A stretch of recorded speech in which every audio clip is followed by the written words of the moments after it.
This is the thinking process of answer writing कि art of answer writing क्या होती है और कैसे क्वेश्चन को अप्रोच करना चाहिए। लाइव कॉपियां चेक करने जा रहा हूँ। डायरेक्टली इन्होंने नोट से लिखा है, that's a very good approach. तो 4 मैंने इसके चाइल्ड बनाए जिसके फॉर्म में मैं इसको ड्राइव कर रहा हूँ। समटाइम्स जो अभी धीरे धीरे जैसे हम स्टेप बढ़ाएंगे तो यूपीएससी के क्वेश्चन डिफिकल्ट होते चले जाएंगे। तो चूंकि हम पूरे साल भर के लिए मेंटरशिप में हैं, साल भर में सीख रहे हैं, 3, 5, 7 का मतलब है मैं यूपीएससी निकलवा कर रहूंगा। तो आर्ट ऑफ आंसर राइटिंग में मैं आपको मेंटरशिप के प्रोग्राम में अपने सिखाने जा रहा हूँ कि आर्ट ऑफ आंसर राइटिंग क्या होती है और कैसे क्वेश्चन को अप्रोच करना चाहिए।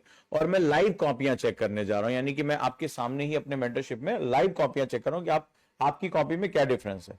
तो ये कॉपियां मेरे मेंटरशिप के स्टूडेंट हैं जो लगातार मुझे अपना पर्सनल मेंटर बना चुके हैं, मेरे मेंटरशिप प्रोग्राम मार्गदर्शन या गुरुकुलम का हिस्सा है। तो उनकी कॉपियों को मैं लाइव यहाँ पर चेक कर रहा हूँ और उनको बताने की कोशिश कर रहा हूँ। और एक एक करके हर स्टूडेंट का एक लगभग ब्रीफ आइडिया मैं दूंगा कि उनसे क्या गलतियां हो रही हैं। तो रियल टाइम पे आप उसको चेक भी कर सकते हैं। तो लेट्स स्टार्ट, यहाँ से शुरू करते हैं। हमारी पहली कॉपी जो है, तो ये भूगोल से संबंधित जो है कॉपी है। तो यहाँ पर इन्होंने जो आंसर लिखा उसको आप ध्यान से देखें और इसको समझें। तो holistic nature of geography, the geography is desired drive from the word geo means earth, जो मैंने यहाँ पे लिखाया था आपको, एंड ग्राफी यानी डिस्क्रिप्शन। तो मैं ये सबसे बहुत ही अच्छा सेगमेंट है क्योंकि मैंने जो अपने नोट्स लिखाए थे, जो LWMI नोट्स, तो नोट्स में डायरेक्टली मैंने यही डिफिनेशन दिया था। तो ये स्टार्टिंग इज वेरी नाइस, ठीक है, but its objective is not limited to mere description, क्योंकि ये जो है इससे ज्यादा है। क्या है? It studies earth surface phenomena and interaction of the human and physical, जो है इंटरेक्शंस के बारे में बात करता है। Good. Reasons for holistic approach क्या है? इकोलॉजिकल इंटरेक्शंस, बहुत बढ़िया है। तो इकोलॉजिकल यानी पारिस्थितिकी के इंटरेक्शंस करता है। कैजुअल एनालिसिस के बारे में बात करता है। हमारा ये भी जो है वो एक आंसर हमारा चल रहा है, लैंडस्केप प्रोसेस के बारे में बात करता है। So headings are very good, बहुत अच्छा लिखा है इन्होंने, ठीक है। तो answer is not only where but also why and how. तो यहां पर हम लोग डिफिनीशन फॉर्म में भी रख सकते थे इसको थोड़ा सा और इजी कर सकते थे और आसान इसको हम लोग कर सकते थे और हम इस रूप में इसको लेकर चल सकते थे। चलिए, तो लैंडस्केप प्रोसेसेस के बारे में तो ये डायरेक्टली इन्होंने नोट से लिखा है, that's a very good approach. जो सबसे पहले मैंने आपको बताया था, keep it simple, straight forward, इन्होंने वहां से इसको किया है। तो एक सब में हमारे लिए कंक्लूजन इन्होंने लिखा, geography is interdisciplinary and holistic science that connect earth phenomena, surface, location and humans. Very nice. तो कंक्लूजन बहुत ही अच्छा है। तो ठीक है, यहां पर बहुत अच्छा, लेकिन वैसा मैंने बताया था। अब हमें करना क्या होगा? आपने इसका अगला भी क्वेश्चन, मैंने कल 5 क्वेश्चन दिए थे आपको होमवर्क में, लेकिन अभी मुझे आंसर राइटिंग में आपसे क्या चाहिए? मुझे आपसे आंसर राइटिंग में 360 एनालिसिस चाहिए। 360 एनालिसिस यानी मैं चाहता हूं कि आप जो लीनियर वे में लिख रहे हैं, ठीक है, ध्यान रखें, सपना, पूजा, अमरेंद्र, जो भी नईम, जितने भी बच्चे यहां पर आ गए, मैं चाहता हूं कि शुरुआती दौर में आप थॉट प्रोसेस लिखते जाए, इसको थॉट प्रोसेस को इन्वॉल्व करें, थॉट प्रोसेस को इन्वॉल्व करें, यानी 360 एनालिसिस के बारे में जाएं। जैसे आपने जो हेडिंग डाली है, तो हम इसको व्हाट, इन सब पॉइंट्स में भी हम लिख सकते हैं, या हम इनको दूसरे तरीके से अगर हम बात करें तो हम इसको इस तरह भी लिख सकते हैं कि 360 एनालिसिस में कोई भी मेरा टॉपिक है कि ज्योग्राफी इज लाइक दैट, तो first one that is my की अप्रोच, इसको हमारा बोलेगा की अप्रोच क्या है हमारा। तो की अप्रोच में मैंने डिसाइड किया कि मैं इसको पूरे आंसर को 4 पार्ट में, यानी इसके 4 चाइल्ड के बेसिस पे मैं ड्राइव करूंगा। तो 4 मैंने इसके चाइल्ड बनाए जिसके फॉर्म में मैं इसको ड्राइव कर रहा हूं। अब 4 चाइल्ड में मैंने देखा कि भाई ज्योग्राफी क्या है, तो फर्स्ट वन इज मेरा डिफिनीशन हुआ, सेकंड वन इज रीजन हुआ, या मेरा क्लासिफिकेशन हुआ कि भूगोल कितने हिस्सों में, human geography, physical geography, world geography, landscape development, तो मैंने क्लासिफिकेशन यानी वर्गीकरण पे बात कर लिया, रीजन पे बात कर लिया, हमने प्रोसेस पे भी बात कर सकते हैं हम लोग, इस पर हम चले जाते हैं। फिर इसके बाद मैं चाहता हूं कि अभी कुछ समय, जैसे मैंने आपको मॉर्निंग में बताया था कि जब मैं LWMI नोट सिखा रहा था मेंटरशिप में, तो वहां पर मैंने आपको बताया कॉग्निटिव लोड से अभी हमें बचना है। कॉग्निटिव लोड हमारा क्या करता है, हमें जो है थिंकिंग के मॉड्यूल को बदल देता है। तो हमें यह करना है कि हमें 4 to 5 कोशिश करिएगा कि 5 ब्रांचेस में सबसे पहले पूजा या सपना, जितने भी लोग हैं मुझे ध्यान से सुन रहे हैं, बहुत अच्छा आंसर आपने लिखा है, but this question was too easy. Sometimes जो अभी धीरे धीरे जैसे हम स्टेप बढ़ाएंगे तो यूपीएससी के क्वेश्चन डिफिकल्ट होते चले जाएंगे। ऐसे में धीरे धीरे कॉग्निटिव लोड आपका बढ़ता चला जाएगा।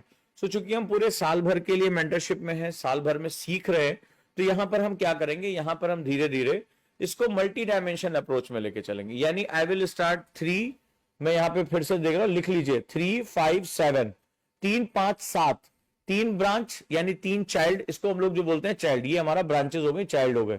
तो 3 5 और 7, इस वे में हम इसको तैयार करेंगे।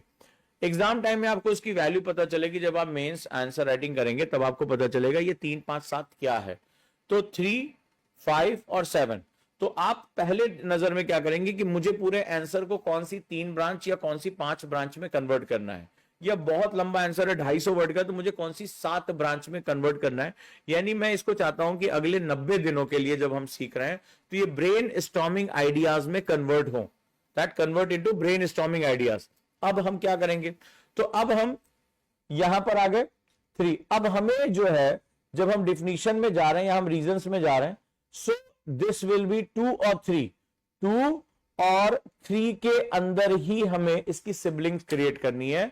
हमें इसके बारे में डिफिनीशन को फिक्स करना है, कितने में, 2 और 3 के अंदर हमें ये डिसिप्लिन रखना है। इससे क्या फायदा होगा, इससे एक तो हमारी थिंकिंग डिसिप्लिन क्रिएट होगा, दूसरा इसका सबसे बड़ा फायदा है हम किसी टॉपिक पे कितने डायमेंशन सोच पा रहे हैं।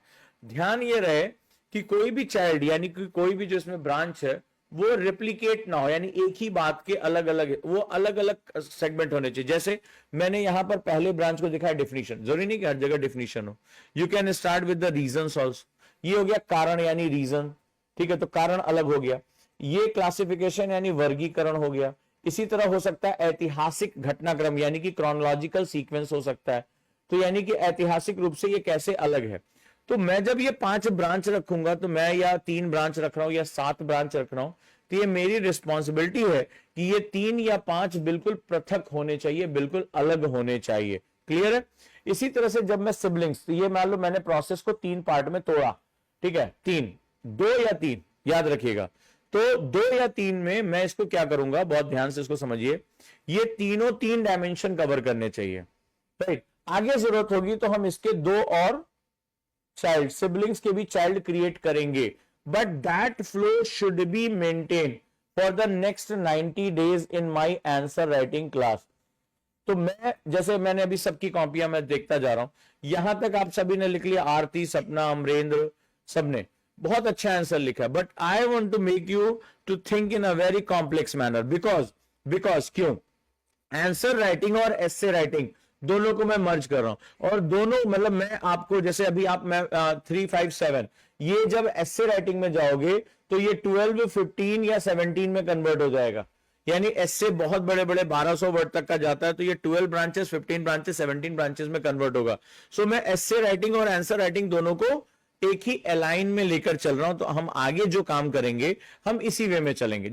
अब यहां पर इन्होंने आंसर लिखा, मैं क्वेश्चन था, what is the relevance of the geophysical studies in daily life. तो जियोग्राफिकल स्टडीज का डेली लाइफ में क्या इंपॉर्टेंस है, explain with example show social, cultural and economic factors that are physical landscape, जो कि उसका एक पार्ट है। अब इन्होंने डेली लाइफ में उसकी इंपॉर्टेंस लिखी है। अब इसी इंपॉर्टेंस को, चलिए मैं आप लोगों को एक छोटा सा काम देता हूं, भूगोल का डेली लाइफ में इंपॉर्टेंस, भूगोल का डेली लाइफ में इंपॉर्टेंस, इसके बारे में हम लोग डिस्कशन करने जा रहे हैं। अब जो इन्होंने लीनियर लिखा है, मैं आपको अभी नहीं दिखाऊंगा कि इन्होंने कितने पॉइंट्स लिखे हैं। अब एक काम करते हैं, भूगोल का दैनिक जीवन में, भूगोल का दैनिक जीवन में अब हम क्या करते हैं, इसमें हम चाइल्ड डेवलप करते हैं और इसमें हम सिबलिंग्स करते हैं। चलो पूजा तुम भी शुरू करो। भूगोल का दैनिक जीवन में महत्व देखते हैं कि अगर हम 360 मेथड में आंसर थिंकिंग करते हैं, 360 मेथड में थिंकिंग करते हैं भूगोल का दैनिक, तो ये हमारा कीवर्ड हो गया। अब हम इसको जो है वो मल्टी डायमेंशन लेके चलते हैं, तो आप देखिए कि कितना जो है इसमें तुम डायमेंशन क्रिएट कर सकते हो। चलो सोचते हैं, तो भूगोल का दैनिक जीवन में महत्व। अब हो सकता है कि पूजा दोबारा तुम लिखो, तो पहले क्या करेंगे, हम डिसाइड करेंगे मुझे 3 मेन ब्रांच में लिखना है या 5 मेन ब्रांच में लिखना है। 1 2 3 4 5, मान लो 5 में लिख रहे हैं या 3 में लिख रहे हैं, ये पांचों अलग अलग होने चाहिए। तो महत्व क्या होता है, जैसे आपका किसी के जीवन में महत्व, तो आप किसी के भाई भी हो सकते हैं, आप किसी के गुरु भी हो सकते हैं, आप किसी के पति या पत्नी भी हो सकते हैं, आप किसी के जीवन में आप जो है वो कहीं कहीं एम्प्लॉय भी हो सकते हैं, एम्प्लॉयर भी हो सकते हैं। तो देयर आर डिफरेंट मेथड्स यहाँ पे अवेलेबल होते हैं। अब मेरा एक छोटा सा क्वेश्चन है कि आपका जो महत्व है, मान लीजिए आप किसी के भाई बहन हैं, तो आपका होता है कि आप एक इमोशनल जो है सेगमेंट में आप उसके साथ जुड़ते हैं। आप किसी के एम्प्लॉय हैं या एम्प्लॉयर हैं, तो वहां पर आप क्या देखते हैं, वहां पर आप देखते हैं कि आप उसके लिए जॉब करते हैं या वो आपको इसके बदले सैलरी देता है।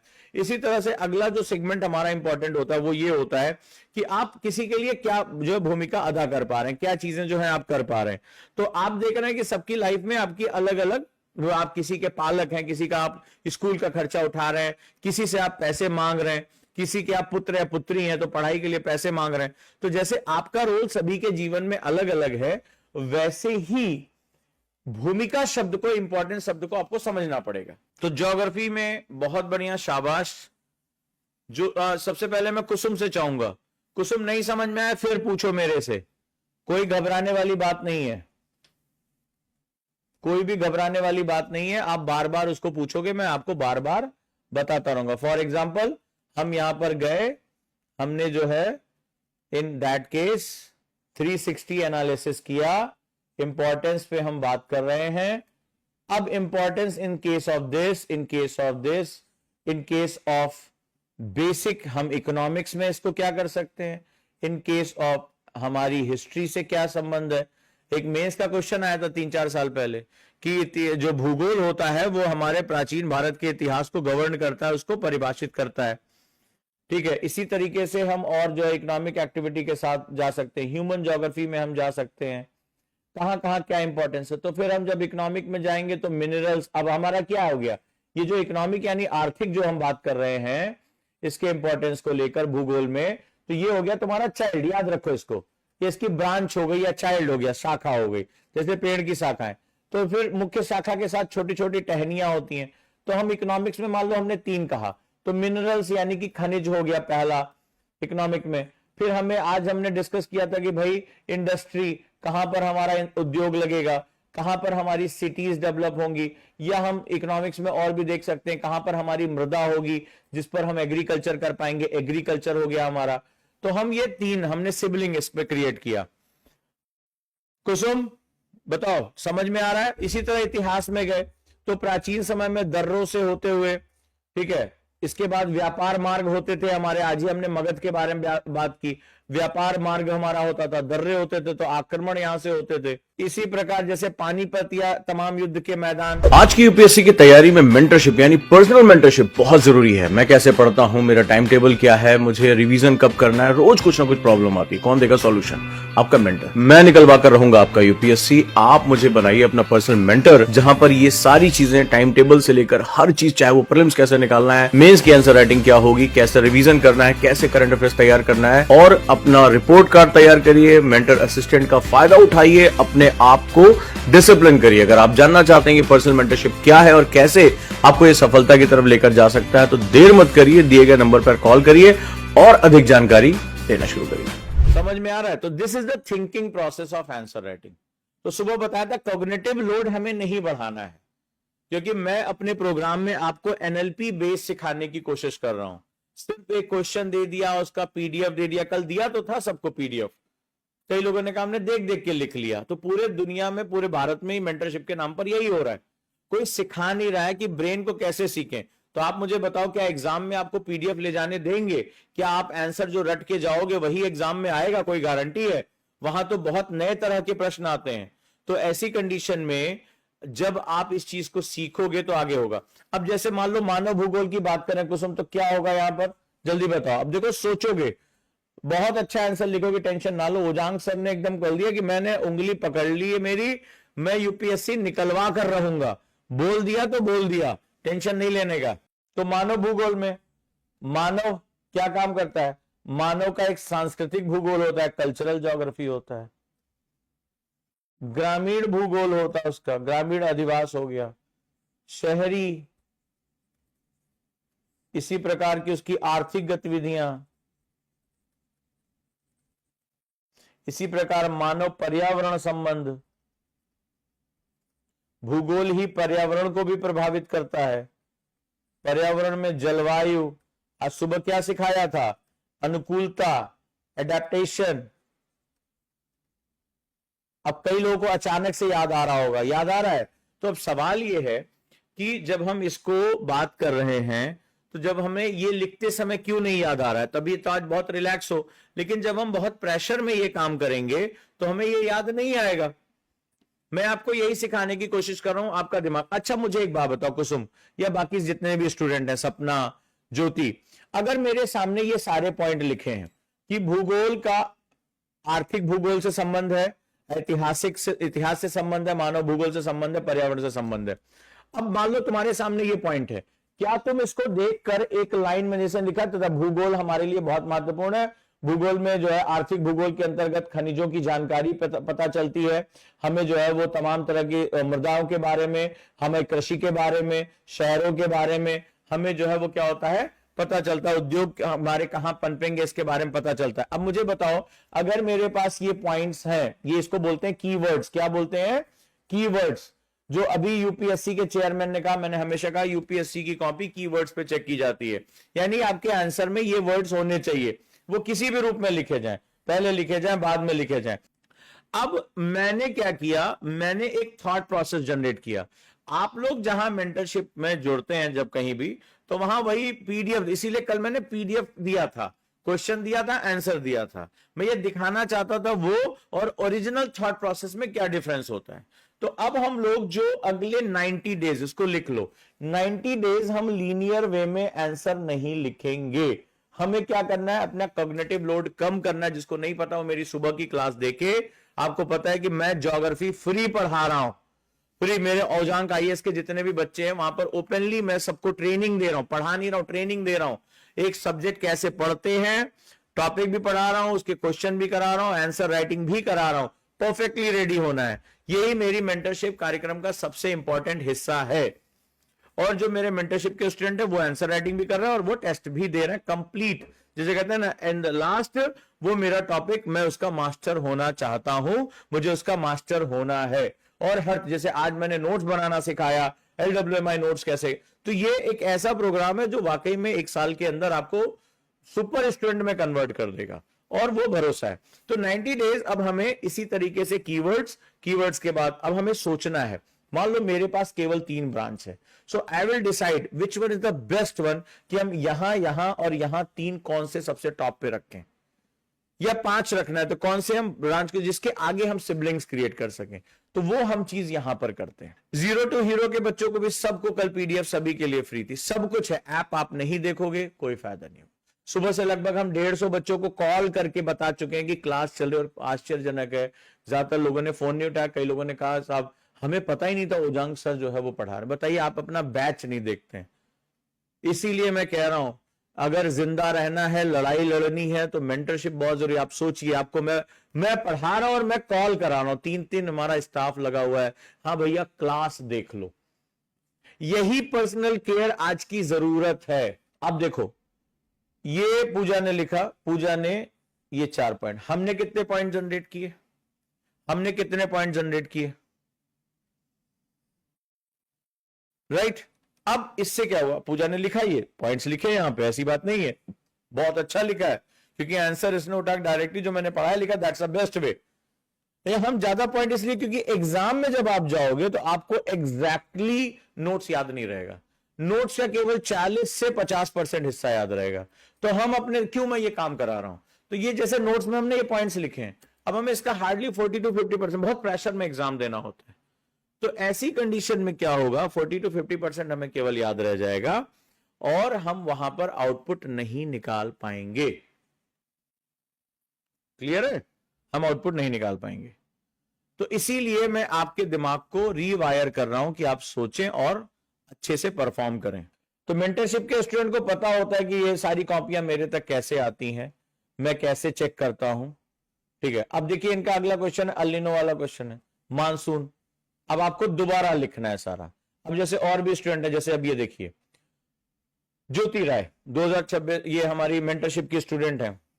भूगोल का अध्ययन केवल पृथ्वी की सतहों के वर्णन तक सीमित नहीं है, बल्कि उसके पारस्परिक अंतर संबंध कारणों की भी विवेचना करता है। तो अभी सबसे पहले मैं फिर यहां से सिखाता हूं। तो मैंने आपको बताया कि सबसे पहले जब कॉपी में ये, पहली बात तो यही वाली कॉपी यूज करनी, पूजा तुम्हें भी, इसके बाद में ये वाली कॉपी को चेक नहीं करूंगा। ये दोनों के साइड में गैप होना चाहिए, क्योंकि एक डिसिप्लिन मेंटेन होना चाहिए। और इसके बाद, आज के बाद मुझे ऐसे ही चाहिए, ये फॉर्मेट चाहिए। कीवर्ड चाइल्ड, सिबलिंग्स, सिबलिंग्स का चाइल्ड, मुझे ये समझना है। अब लेकिन उससे पहले अगला, भूगोल का अध्ययन केवल पृथ्वी की सतहों के वर्णन तक सीमित नहीं बल्कि, अब क्या कह रहा है यहां पर मुझे, अब जब आप लिखें तो मुझे यहां पर हाइलाइटर, मुझे आपके क्वेश्चन का डिसेक्शन चाहिए। तो क्वेश्चन है भूगोल का अध्ययन, कह रहा है पृथ्वी की सतहों के वर्णन तक सीमित बल्कि उसके पारस्परिक अंतर संबंध और कारणों की भी विवेचना करता है। यानी मुझे बताना है कि ये क्या है, बल्कि यह, यानी ये स्टेटमेंट है, तो आपको यहां लिखना पड़ेगा स्टेटमेंट। मैं अब आपसे आंसर नहीं चाहता हूं, मुझे आंसर ना दें, मुझे क्वेश्चन के चीर फाड़ को दें। जिस स्टूडेंट को क्वेश्चन समझ में आ गया ना 50% में आंसर ऐसे ही लिख लेगा। तो ये स्टेटमेंट है, बल्कि का मतलब लग गया कि ये विवेचना करता है, यानी ये क्या हो गया, दैट्स आई एम स्टेटिंग, मैं कह रहा हूं, ये मतलब होता है एग्जामिनर का। फिर इसके बाद लिख रहा है स्पष्ट कीजिए, बोले मैं जो कह रहा हूं उसको स्पष्ट कीजिए। भूगोल का स्वरूप समग्र दृष्टिकोण वाला क्यों माना जाता है, यानी भूगोल का अध्ययन और भूगोल का स्वरूप और इसमें समग्र दृष्टिकोण। अब आप कहोगे इसका मतलब क्या है, तो आप क्वेश्चन, मैं चाहता हूं कि आप आंसर लिखने से पहले आप क्वेश्चन को वर्णित करें। मैं सबकी कॉपी में इसके बाद क्वेश्चन का कट पेस्ट पूरा एकदम काट पीट के फाड़ फूड़ के रख दो कि सर इसमें कितने क्वेश्चन है, क्या कोड है, क्या इसमें महत्वपूर्ण बात है। मुझे क्वेश्चन के ऊपर पेंसिल से, हाइलाइटर से गोंजा पाजी चाहिए। सभी के लिए मैं बोल रहा हूं कि मेरा कमांड है क्वेश्चन पर। I am able to understand the language of question, क्योंकि अभी मैं आपको जो रूबिक्स मॉडल सिखा रहा हूं तो उसमें रूबिक्स में जो आर है उसका मतलब होता है रेलेवेंस। ये यूपीएससी के चेयरमैन ने भी अभी बोला रेलेवेंस, यानी रेलेवेंस शब्द निकल कर आता है कि क्वेश्चन से ही आपका आंसर कंटिन्यूटी में ड्राइव होना चाहिए। तो क्वेश्चन को समझो। अब कह रहा भूगोल का अध्ययन केवल पृथ्वी की सतहों के वर्णन तक सीमित नहीं है। तो जब केवल और बल्कि दो शब्द लगते हैं तो इसका तात्पर्य क्या होता है, इसका मतलब कहता है भाई साहब हमें अर्थ के सरफेस का वर्णन नहीं चाहिए। हम पहले कह रहे हैं, कह रहा है कि ये समग्र स्वरूप दृष्टिकोण। तो अब समग्र स्वरूप जो है यानी भूगोल का स्वरूप, समग्र दृष्टिकोण का मतलब क्या है आप यहां पर डिफाइन करो। ये मेरा कीवर्ड है, यानी भूगोल को मुझे क्या करना है। अब यहां पर आप लिखो इसका तात्पर्य है सर कि मुझे भूगोल क्या एक इंटरडिसिप्लिनरी विवेचना करनी कि भूगोल की अन्य शाखाएं क्या है। अब देखिए यहां पर भूगोल शब्द की उत्पत्ति जियो और यहां से, परंतु इसका उद्देश्य, अब ये जो वर्ड है भूगोल शब्द की उत्पत्ति, हम चाहें तो इसको हटा भी सकते हैं अगर मेरा शब्द कम पड़ रहा है, क्योंकि उसने भूगोल की परिभाषा नहीं पूछी है। लेकिन चूंकि आपने क्या किया, परंतु शब्द लगा दिया। अब ध्यान से समझिए, बट वर्ड लगाया, यहां पर भी बल किया, बट लगा हुआ है, तो यहां से इन्होंने बहुत ही खूबसूरती से बहुत अच्छा आंसर लिखा है, यहां से इन्होंने ड्राइव कर लिया। अगर ये परंतु नहीं लगाती और यहां पर ये फुल स्टॉप लगा, बहुत छोटी छोटी चीजें चेक होती हैं, तो ये हो जाता इतना वर्ड की हमें कोई जरूरत नहीं थी, यानी हमें डिफिनीशन की कोई जरूरत नहीं। तुमसे कहां पूछ रहा भूगोल का क्या तात्पर्य है, डिफाइन ज्योग्राफी, कहीं पूछा है तुमसे, कहीं पूछा है तुमसे, नहीं पूछा है। लेकिन ज्योति ने बहुत होशियारी से यहां परंतु लगा दिया। तो परंतु इसका उद्देश्य केवल वर्णन तक ही सीमित। अब ये फंस गई अपने स्कूल में। तो स्कूल कॉलेज में क्या होता है, स्कूल कॉलेज में हम क्वेश्चन को ही दोहरा देते हैं। ज्योति हो ना जिंदा यहीं पे, तो यहां पर हम इसको दोहरा देते हैं। अरे जब वो तुमसे ऊपर क्वेश्चन में कह रहा है कि ये वर्णन जो है वो केवल इसका स्वरूप नहीं है, तुम दोबारा लिखकर उसके ऊपर क्यों एहसान कर रही हो। तुमने अपने 1 2 3 4 5 6 7 8 9 10 150 वर्ड का ये क्वेश्चन था, 150 में 10 आपने ऐसे ही बर्बाद कर दिए जो ऑलरेडी क्वेश्चन के अंदर डिफाइंड है। रिलेवेंस का मतलब होता है कि जो बात हम पूछना चाहते हैं सीधे वहीं से शुरू करो, कहानी ना सुनाओ। और हिंदी माध्यम के साथ है कि जब तक वो प्रसंग में खून ना उतार दे उसको चैन नहीं पड़ता है, क्योंकि बचपन से आदत पड़ी हुई है कॉलेज में कि अच्छा जो है कवि ने कहा है तो कवि के तात्पर्य ऐसा, तो वो नहीं करना है हमें। यहां पे प्रश्न में पूछा गया है कि भूगोल क्या एक जो है वो विषय है या अंतर विषय है, मैं इस बात से बहुत प्रसन्न हूं, good question sir, good question, और मैं अब इसकी व्याख्या करने जा रही हूं। आने वाले शब्दों में खून उतरेगा, आप देख लीजिएगा। ऐसा आप मत करिए, क्योंकि आपने, अगर मैं 10 वर्ड्स की बात आपके सामने काउंट कर रहा हूं, ये लाइव कॉपी पहली बार चेक हो रही होगी, क्योंकि इतना सीनियर टीचर, इतना senior mentor live copy check कर रहा है। तो भाई 10 वर्ड कितना हो गया, आपने तो ऐसी तैसी कर दी, 15% आपने अपना आंसर खा लिया, खत्म हो गया आपका, 15% गया आपका। तो 15% आपका गया, इसका मतलब 15% स्पेस आपने सिर्फ क्वेश्चन को रिपीट करने में बर्बाद कर दिया। आप सोच के देखिए क्या हिसाब किताब बन रहा है, आगे चलते हैं। अब जो हम गए कि पृथ्वी की सतहों, घटनाओं तथा मानव और भौतिक तत्वों की पारस्परिक अंतरक्रिया का अध्ययन करता है। हम इसको शॉर्ट भी कर सकते हैं, यही आपको दिमाग लगाना है। मैंने 1 2 3 4 5 6 7 8 9 10 11 12 13 14 15 16 17 वर्ड लगाए। हम इसको यह भी तो लिख सकते हैं कि आधुनिक भूगोल पृथ्वी की सतह, घटनाओं और मानव भौतिक क्रियाओं का अन्योन्य सम्मिश्रण है। एनसीईआरटी में दिया हुआ है, यानी मैं इसको 9 से 10 वर्ड में लिख सकता हूं, अन्योन्य सम्मिश्रण है, लिख के निकल जाते हैं। या 11th क्लास की एनसीईआरटी में दिया है कि ये मानव जो है भौतिक, आर्थिक, सांस्कृतिक, भूगोल का समुच्चय है, अंतर विषयक ज्ञान है, मैं ये भी लिख के निकल सकता था। तो मुझे इतना लंबा चौड़ा क्यों लिखना है?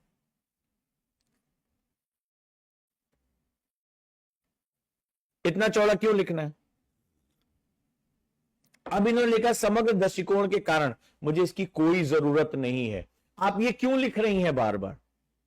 आप अभी तक 25 वर्ड खा चुकी हैं अपने, 150 में 25 वर्ड आपके गए जो किसी कारण एग्जामिनर इससे बिल्कुल जब यहां पर आपने क्वेश्चन डिफाइन कर दिया तो उसको नहीं लिखना है। आप छोटे बच्चों की तरह आंसर लिख रही हैं कि हम बी कॉपी सी कॉपी भर देंगे तो हमें नंबर अच्छे मिल जाएंगे। आपको केवल इतनी ही जगह मिलेगी आंसर लिखने के लिए, लिखिए चाहे ना लिखिए। तो हमें यहां पे हिंज क्रिएट करना पड़ता है कि हमें बार बार हेडिंग ना डालनी पड़े, इसीलिए हमें हिंज करना पड़ता है।